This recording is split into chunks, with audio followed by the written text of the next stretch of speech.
Voilà, comme vous pouvez le remarquer ici, donc notre application s'est créée et OpenShift nous donne un lien, donc une URL, donc de la repository Git de notre application. Voilà, donc je vais faire next step. Voilà, donc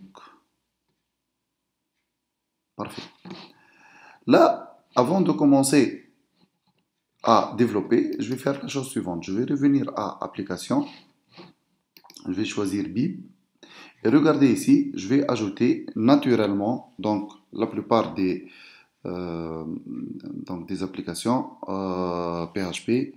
Donc il faudra ajouter avec MySQL. Donc c'est pas forcément le cas, mais c'est la combinaison de technologies qui fonctionne parfaitement.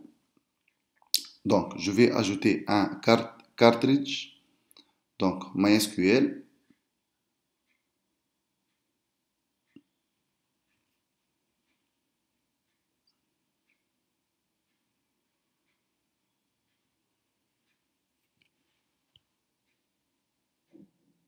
Voilà.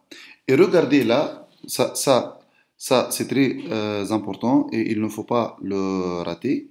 Donc, contrairement à ce que la méthode classique de développement suggère, donc dans le sens où on va devoir administrer notre base de données, là, il a créé un compte pour nous et il nous a donné le nom de la base, le nom de l'utilisateur et le mot de passe. Et nous n'aurons qu'à utiliser ces données. En plus, à part ça, on va ajouter le PHP MyAdmin pour pouvoir gérer nos bases de données. Donc là, j'ajoute PHP MyAdmin à mon application et vous allez remarquer que une fois que ces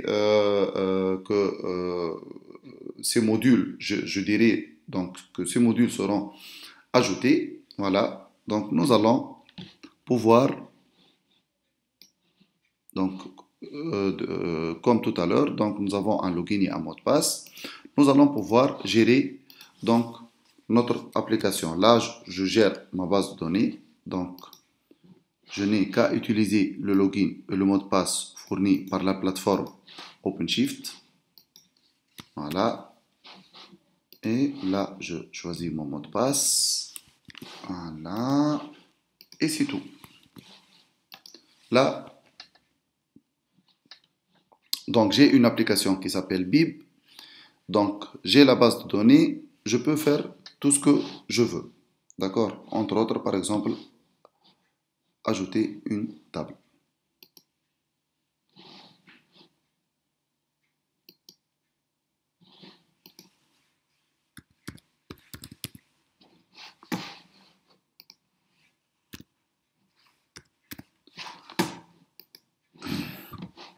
Donc là, c'est idée. Alors, auto-increment et c'est un entier. Et là, c'est title. Voilà. Varchar 250. Bon, peu importe. De toute façon, ça ne m'intéresse pas trop. Donc, est-ce que je peux insérer? Donc, je vais faire cloud. Et là, je vais faire PHP. Donc, j'ai deux livres, un livre cloud et un livre PHP. J'exécute. Et là, comme vous pouvez le voir, donc j'ai mes deux livres dans la base de données. Où sont-ils stockés? Ils sont stockés dans un système de fichiers lié à mon application sur le cloud de Amazon. Je n'ai rien sur mon PC. Alors, je continue. Donc là, j'ai une application qui contient PHP, MySQL. Voilà. Et là, donc, tout ça, éventuellement, vous le connaissez. Là, je vais passer donc au développement. Comment je développe mon application? Pour cela, je vais prendre l'adresse de mon repository Git, qui est celle-ci, offerte par l'application. Et voilà, donc je vais faire chez Eclipse ou n'importe quel autre éditeur. Donc, voilà, donc project from git, clone URL. Voilà. Donc, il va me proposer donc de valider la clé. Donc, la branche master. Voilà. Et là, il va falloir créer un nouveau projet. Donc, using new project wizard. Donc, je vais dire que il s'agit d'un projet PHP. Donc, qui s'appelle, je ne sais pas, Bib. J'espère que le projet n'existe pas. Donc, yes. Et voilà. Donc, apparemment, il y a une erreur.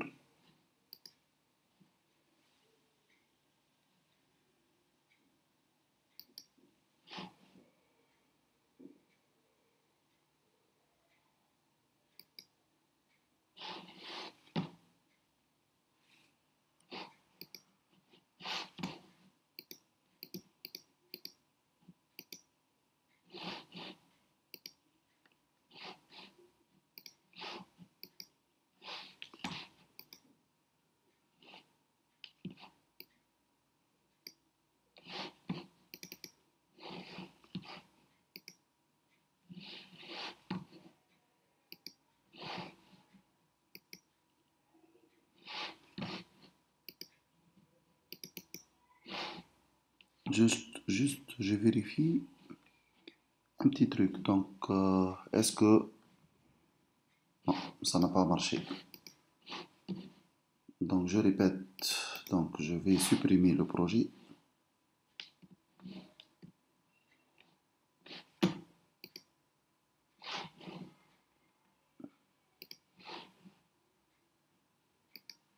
Je vais refaire l'étape et voir ce qui ne marche pas.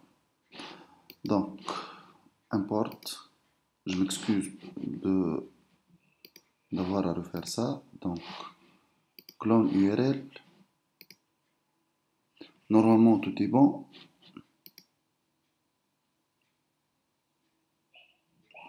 Donc, il reconnaît le git.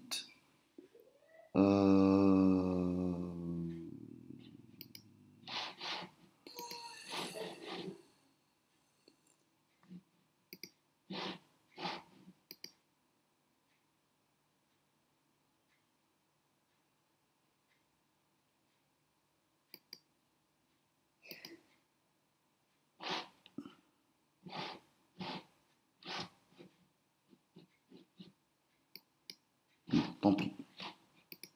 Donc là, je vais aller dans mon répertoire Git, cd bip, et là j'ai mon index.php, donc et mon répertoire Git et mon répertoire .OpenShift qui sont deux dossiers cachés. Maintenant, nous allons commencer la phase de développement. Et d'ailleurs, avant la phase de développement, il faudra voir que déjà, j'ai une application qui est valide, qui est celle-ci. Donc ça, c'est une application donc, qui est faite par OpenShift pour moi et le contenu de tout ceci se trouve dans index.php. Alors, ouvrons ce index.php.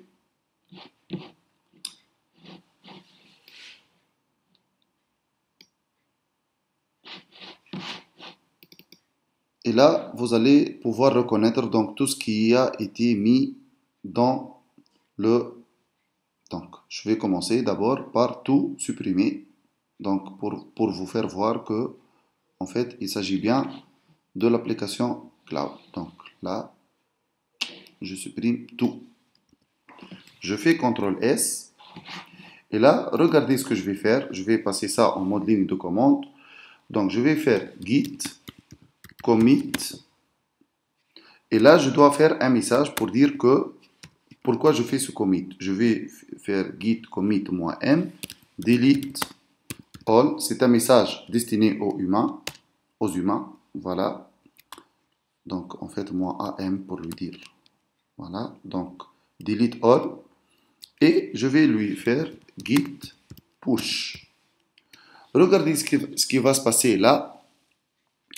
En fait, ceux qui, parmi vous qui sont habitués avec Git, ils savent que je vais soumettre mon application et point final. Mais le Git de la plupart des plateformes as a service, ils vont, à part le fait qu'ils vont soumettre le code et ils vont enregistrer le code au niveau du serveur, ils vont aussi redémarrer l'application. Là, vous voyez que mon application a redémarré. Et là, si jamais donc, je fais une mise à jour, donc voilà, je vais trouver une page naturellement. Voilà, donc il est vide. Donc, bienvenue chez voilà, Alain Site. Bon, voilà. Parfait. Donc, je vais faire un deuxième commit qui ne sert pas à grand chose finalement. Donc, voilà. Et je vais faire push. Je vais attendre que le code se soumette et que l'application redémarre et je vais rafraîchir. Et donc, voilà.